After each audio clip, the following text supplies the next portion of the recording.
Today, Bryan Kohberger's hearing reminded me, and not for the first time, it reminded me how trials are a lot like a game of chess. The best players are always thinking 2 moves ahead, actually sometimes even 3 or 4 moves ahead. And Kohberger's lead attorney, Ann Taylor, is like a grand master. And she showed that skill today in that courtroom while fighting what will probably amount to a losing battle to get her client's trial delayed. For now, the opening statements are still scheduled for August 11th, and that, by the way, is just 54 days from now. But Team Kohberger insists that they must have more time because they got to get through 68 terabytes of evidence. Google terabytes. It's a lot. On top of that, the defense claims an avalanche of bad publicity has poisoned the jury pool there in Boise. An avalanche fueled in part by what they call unauthorized leaks of sealed information about the case. And then Ms. Taylor showed why she gets paid the big bucks, or why she actually would get paid the big bucks if she weren't a public defender. She warned that going to trial this summer would, quote, violate Bryan Kohberger's constitutional rights. And then she said it could lead to, quote, ineffective assistance of counsel. Think about that. It could lead to me not being good enough to defend him. If she doesn't get more time to work on Kohberger's death penalty defense, she says, I literally cannot do my job adequately. And if those phrases sound familiar to you, it's because they are the basis of the vast majority of convictions that end up appealed. Judge Stephen Hippler did not rule from the bench today, but he did tell the defense, in effect, don't get your hopes up. All right, I'll take the matter under advisement and get an opinion out in short order. In the meantime, I fully encourage everyone to continue as if the trial is going to take place when it is scheduled for. Again, I reserve the right to write the decision that I come to, but as of now, I would tell you that it's likely you're going to trial on the date indicated. There you have it. Part 2 of today's hearing was completely private, and it was scheduled to deal with the defense's plan to present a theory that there was a, quote, alternate perpetrator at 1122 King Road that night, and not their client, Bryan Kohberger.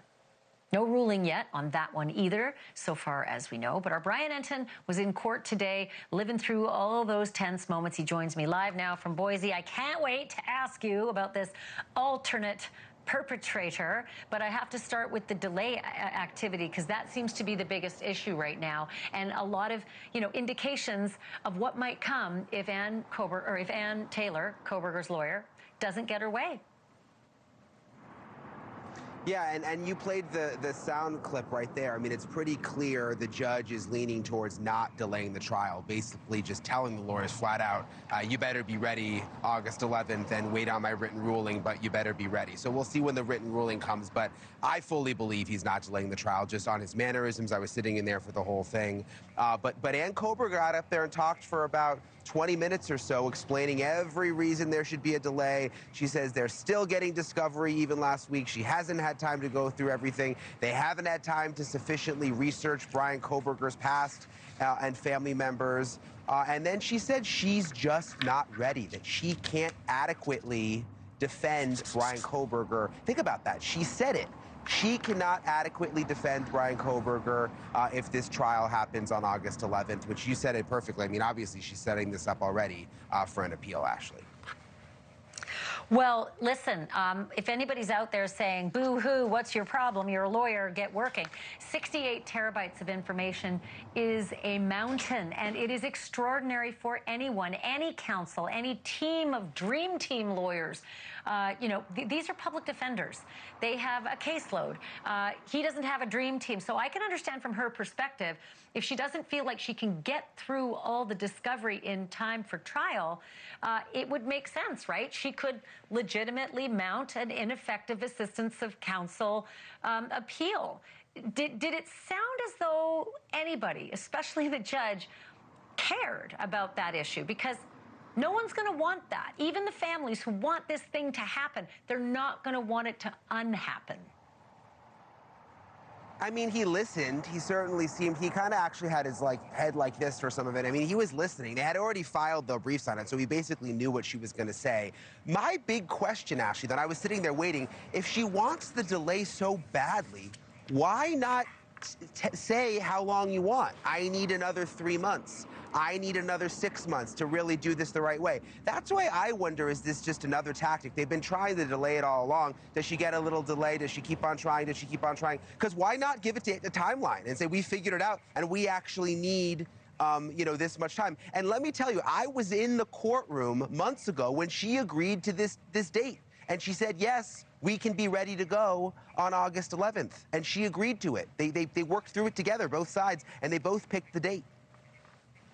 Yeah, devil's advocate here. I guess lots of discovery has been piling into her office maybe since then, and that's why she's saying, well, I didn't expect this, load of files behind me that I got to read line for line in order to save this man's life. Because let's not forget, this is death penalty. The stakes could not possibly be higher.